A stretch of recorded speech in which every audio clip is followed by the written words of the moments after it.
À partir de la vision globale que défend Emmanuel Macron, parce que je pense que c'est important de donner l'angle général. Et ensuite, je rentrerai dans les mesures en distinguant celles qui sont sur les anciennes énergies et puis celles qui sont sur les nouvelles énergies.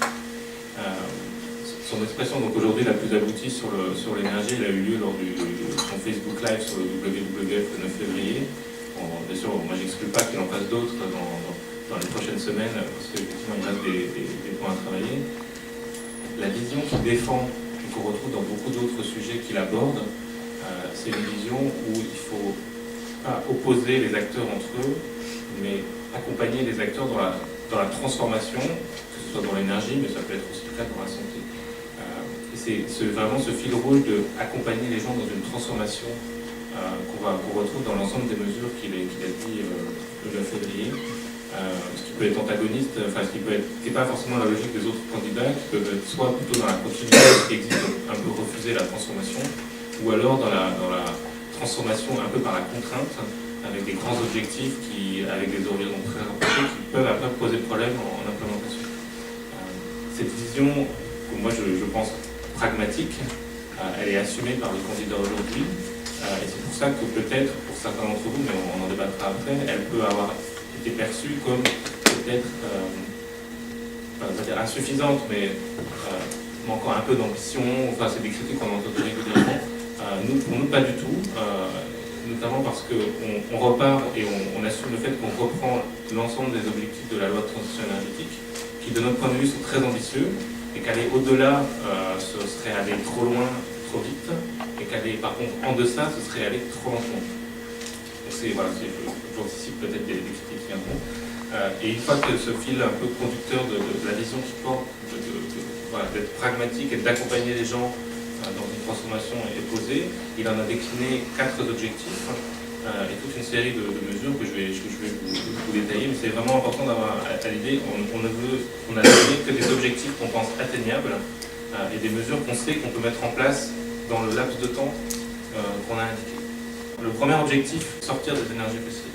C'est à la fois de tenir nos engagements de réduction de CO2 et donc de réduire notre dépendance aux énergies fossiles. Alors, il en déduit un certain nombre de propositions donc je vais vous rappeler. La plus importante, celle qui sans doute sera la plus visible dans les débats médiatiques, c'est de fermer toutes les centrales à charbon qui existent encore en France avant la fin du quinquennat. Ce n'est pas un objectif que beaucoup d'autres candidats ont repris et pour avoir vécu l'expérience du plancher du CO2 dans les débats de l'année dernière, c'est quelque chose qui sera difficile mais qui est assumé. La seconde mesure qu'il a prise, c'est et là aussi c'est quelque chose de nouveau, c'est d'arrêter de donner des permis d'exploration d'hydrocarbures en France. On parle bien d'exploration, donc ça ne veut pas dire qu'on va arrêter du jour au lendemain le peu d'exploitation pétrolière qu'on a encore ou gazière. Simplement, on va arrêter d'en donner des nouveaux, parce que le temps de développement d'un permis d'hydrocarbures, on va dire en France, c'est à peu près 15 ans.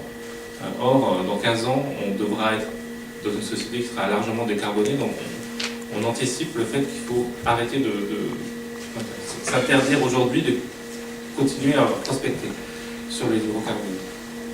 Il a été très clair sur les gaz de schiste, mais ça, pour le coup, c'est une constante, je pense, de beaucoup de candidats. Pas d'expérimentation, même publique, des gaz de schiste, compte tenu à la fois de ce que je viens de dire sur l'ensemble des hydrocarbures en sens général, mais aussi du débat très, très passionnel sur le sujet. Donc ça, c'est vraiment sur la partie... Ça, c'est les mesures qu'il décline, donc de la priorité de réduire la dépendance aux énergies fossiles, sur la production d'énergie. Ensuite, il a toute une série de mesures sur la consommation d'énergie, parce que pour sortir des énergies fossiles, il faut avant tout réduire notre consommation. La première mesure qui est, de mon point de vue, la plus structurelle, parce que c'est celle qui donne le signal prix, c'est d'augmenter la taxe carbone telle qu'il est prévu par la loi de transition énergétique, donc ça veut dire 56 € la tonne en 2020 et 100 € la tonne en 2030, et de l'afficher dès le début du quinquennat. Normalement, dans la loi de finances, s'il est élu, qui prendra fin 2017, il inscrira noir sur blanc la trajectoire de taxe carbone au moins pour les 5 années du quinquennat, et sans doute, après on peut planifier au-delà, mais peut-être même jusqu'en 2030. Ce qui permet de donner le signal prix à tout le monde, la visibilité, et de ne plus avoir à revenir, comme on l'a fait tous les ans, sur « Ah, mais est-ce qu'on va augmenter encore cette année, comme on a dit, pour le frais, la taxe carbone ?» Ce qui crée de l'incertitude chez tout le monde, à la hausse ou à la baisse, hein, parce qu'il y avait les deux courants qui s'affrontaient. Sur le prix du carbone toujours, donc, au niveau européen, il défend l'idée qu'il faut augmenter le prix du carbone européen. Il ne l'a pas dit, mais je vous le dis, parce que c'est une évidence. Quand on a été ministre de l'Industrie, il ne faut pas que ça pénalise les industriels européens par rapport à la concurrence internationale. Donc on est très attaché à ce que si le prix du carbone augmente au niveau européen, ça n'aille pas défavoriser les industries électro-intensives en France. Et après, au niveau international, alors c'est toujours plus compliqué pour un candidat de s'engager sur des mesures internationales, parce qu'après on n'est pas sûr de pouvoir les tenir, ça dépend pas que de nous. Et ce qu'il a dit, c'est qu'il faut que l'Europe soit très claire, que si d'autres pays qui ont signé l'accord de Paris veulent sortir de l'accord de Paris ou ne veulent pas le respecter, ce qui peut être le cas des États-Unis, à voir, il faut que l'Europe se prépare à menacer de sanctions. Donc pour être crédible, de mon point de vue, il faut avoir déjà préparé les sanctions pour que si jamais la sortie d'un État se produit, les sanctions soient plus ou moins automatiques et qu'on n'a pas à ce moment-là de discrétion. Donc ça, c'est sur le volet signal-prix et importance du prix du carbone. Ensuite, il a décliné toute une série de mesures sur les deux principaux postes de consommation d'énergie fossile aujourd'hui, que sont les logements et le transport. Alors je ne vais pas vous les citer, parce qu'il y en a un certain nombre, mais si on commence par le logement et les bâtiments en général, il a dit plusieurs choses. La première chose qu'il a dite, c'est qu'il lancerait un grand plan de rénovation des bâtiments publics. Pour l'instant, ce n'est pas plus détaillé que ça, mais comme vous le savez, son grand plan d'investissement pour la France va sortir en fin de semaine. Sans dévoiler de secret, il y aura sans doute un volet sur la rénovation des bâtiments publics, parce que il y a besoin d'argent public, et ça fait partie du plan d'investissement. Et ensuite, sur ce point, la logique du plan d'investissement, c'est de créer les conditions de la croissance future, soit en faisant des investissements aujourd'hui pour faire des économies plus tard, ce qui est typiquement le cas de la rénovation des bâtiments publics, soit pour lever des freins en investissant aujourd'hui pour que la croissance plus tard soit meilleure. Typiquement, si on lance un plan de formation de nombreux chômeurs dans des formations de 2 ans, 3 ans, au début ça coûte très cher parce qu'il faut les former, et on a l'espoir qu'au bout de 3 ans, ils soient plus employables, que donc ça recrée de la croissance via une meilleure fluidité du marché du travail. Donc la partie bâtiment, économie d'énergie dans le bâtiment, elle trouve vraiment toute sa place dans le premier axe du plan d'investissement qu'Emmanuel Macron va sortir dans les prochains jours. Donc, sur les bâtiments publics, dont j'ai dit un grand plan de rénovation, et sur les bâtiments, des logements de monsieur et madame tout le monde, là on est dans une logique d'accompagnement, puisque c'est des choses sur lesquelles, depuis 5 ans, on a un peu tourné autour du sujet sans vraiment savoir comment le prendre. Et la manière dont il voit les choses, c'est de dire je garde les outils transversaux qui existent aujourd'hui, que sont essentiellement le crédit d'impôt sur la transition énergétique. Mais il a un biais qui favorise les ménages les plus riches, parce qu'il est accordé qu'un an plus tard, une fois que les travaux ont été faits, il est accordé 1 an après. Et donc on le transforme en prime pour le donner directement au moment des travaux. Ça peut paraître bête, mais aujourd'hui, un des principaux freins pour des ménages de classe moyenne quand ils veulent faire des travaux, c'est que la prime de 30%, elle n'arrive que l'année d'après, et qu'avancer les 30%, pour des tas de ménages, c'est compliqué. Donc ça a un aspect à la fois d'augmenter le volume de travaux, mais ça a aussi un aspect social, d'équité, de justice sociale. Et puis ensuite, il veut mettre le paquet sur la précarité énergétique et les passoires énergétiques. Donc là, il s'est lancé un objectif très ambitieux qui est de supprimer les passoires énergétiques sous 10 ans. Certains disaient que c'était trop long, mais nous, on pense que c'est déjà très ambitieux. Et supprimer la moitié en 5 ans, d'ici la fin du quinquennat. Et pour ce faire, il est vraiment dans une logique d'accompagnement. On va payer des audits gratuits à tous les ménages qui occupent des passoires thermiques. Et après, on est en train de travailler, donc c'est pour ça que dans ce qu'il a dit le 9 février, c'était relativement flou, à la manière ensuite dont on peut structurer un financement intégral. Puisque le problème de la précarité énergétique aujourd'hui, c'est que même si on a des aides très conséquentes de l'Agence nationale de l'habitat, ça peut des fois monter jusqu'à 85%, 90%. Le reste à charge de 10%, aujourd'hui, il est infinançable par des gens qui, en gros, sont au niveau quasiment sous le seuil de pauvreté, donc ils ne peuvent pas mettre même 1000 euros, pour eux c'est compliqué à investir. Donc, il faut vraiment leur proposer une solution de financement intégrale, soit par l'État, soit si des acteurs privés veulent se mettre dedans avec des acteurs privés. Mais c'est vraiment un gros défi, sans doute le plus gros de toutes les mesures qui portent sur les sujets énergétiques. Il faudra arriver à créer un peu d'innovation dans les financements.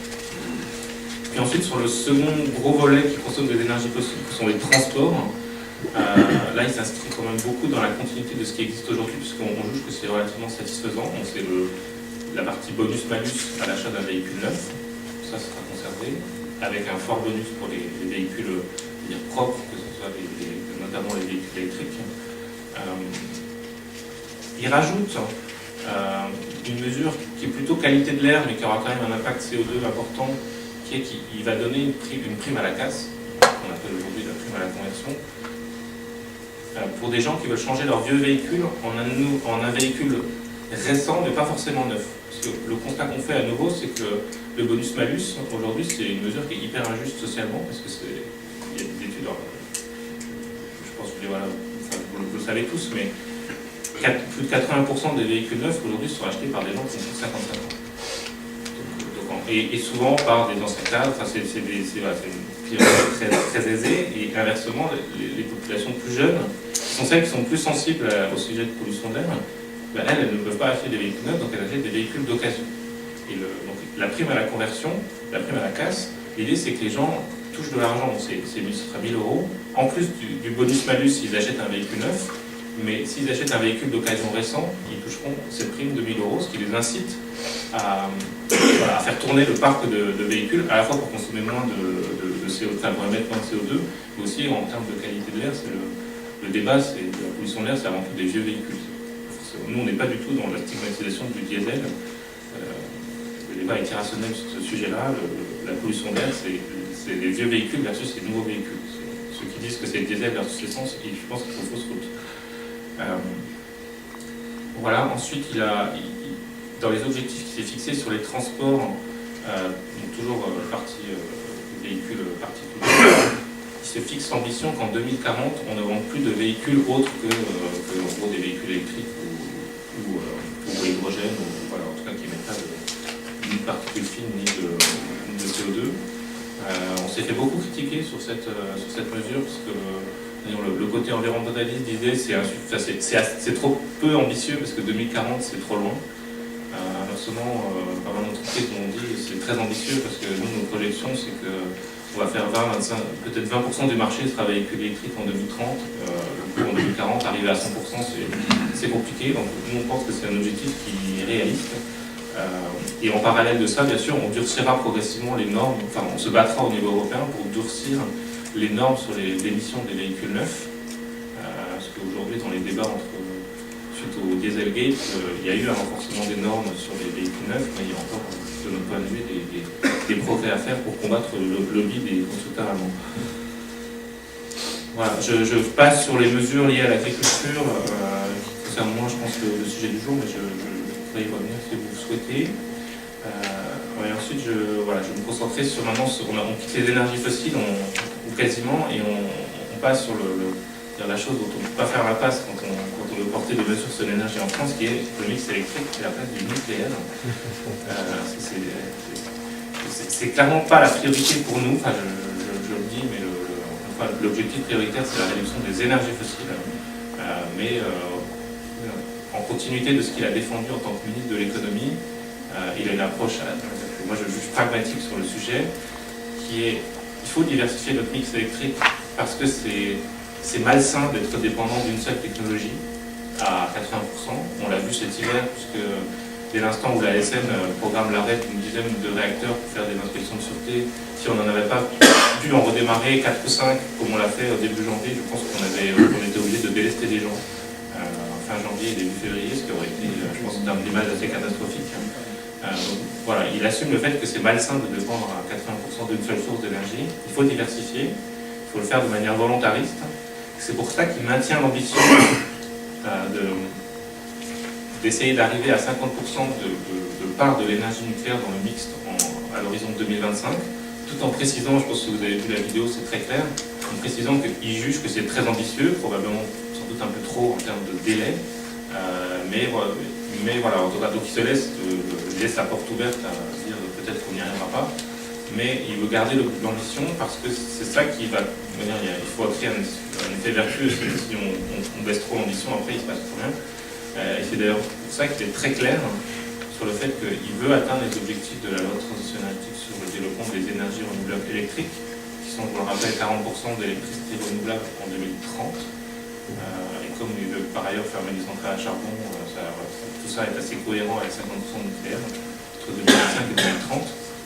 Et pour accélérer le rythme de déploiement des énergies renouvelables, de notre point de vue, beaucoup de choses ont déjà été faites, donc ça ne sert à rien de repartir dans des grandes envolées lyriques. Nous, on est très pragmatique. On juge qu'il faut encore simplifier quelques procédures. Je pense par exemple aux interactions entre les radars et les éoliennes, où en 5 ans, assez peu de choses ont été faites. La sortie du statut de déchets pour faciliter la méthanisation, c'est des choses qu'on a insuffisamment fait. Et puis l'autre manière d'accélérer le déploiement des énergies renouvelables, c'est d'être très clair sur combien d'appels d'offres sont faits. Et ce qu'il a dit, c'est qu'on va cadencer les appels d'offres. Dès le début du quinquennat, on dira, c'est une caricature, mais par exemple, les appels d'offres solaires, ce sera le 1er mars tous les ans, il y en aura un, ça fera tant. Les appels d'offres sur l'éolien, ce sera le 1er juillet, et il y en aura tant de mégawatts à attribuer, vraiment pour que les gens aient de la visibilité sur quand est-ce que sortent les appels d'offres, quel est le volume, parce qu'aujourd'hui, pour l'avoir vécu pendant 5 ans, ça s'est amélioré, mais au début c'était très brouillon. On annonçait qu'on faisait des appels d'offres tous les ans, mais en fait c'était tous les 18 mois, les volumes changeaient à chaque fois, les conditions changeaient à chaque fois. Pour les développeurs de projets, c'est très problématique. Voilà. Sur le nucléaire, il y a une chose qu'il a dit qui pour nous est très importante par rapport au débat notamment qu'il peut y avoir vis-à-vis du candidat socialiste. Il admet qu'aujourd'hui, sur le nucléaire, on a des incertitudes qui ne permettent pas de prendre position pour des fermetures de réacteurs, sur des prolongations de tout le parc ou d'une partie ou de 0% du parc, parce qu'on a 3 incertitudes, on va dire, qui vont se lever dans les 2 ans qui viennent, mais qui on ne sait pas combien coûte un EPR, puisque aujourd'hui il n'y en a aucun qui est en service. Alors ils seront en service prochainement, donc il faut attendre pour voir s'il y a des nouveaux dérapages, parce que ça influera sur notre capacité, notre volonté à éventuellement faire des réacteurs nucléaires. La deuxième incertitude, c'est qu'il y a tous les audits en cours sur la sûreté des réacteurs existants. Enfin, vous connaissez, ça a balayé la presse pendant des mois et des mois, donc tant que le travail de l'ASN n'est pas terminé, c'est difficile de savoir combien le parc peut durer et quel est le coût de prolongation. Et il y a une troisième incertitude qui est le coût du stockage de l'électricité, parce que si on veut développer un mixte avec beaucoup d'énergie renouvelable, il faut du stockage, et il faut du stockage massif. Et donc là-dessus, il y a une grosse incertitude sur quelle sera la réduction des coûts du stockage dans les 20 prochaines années.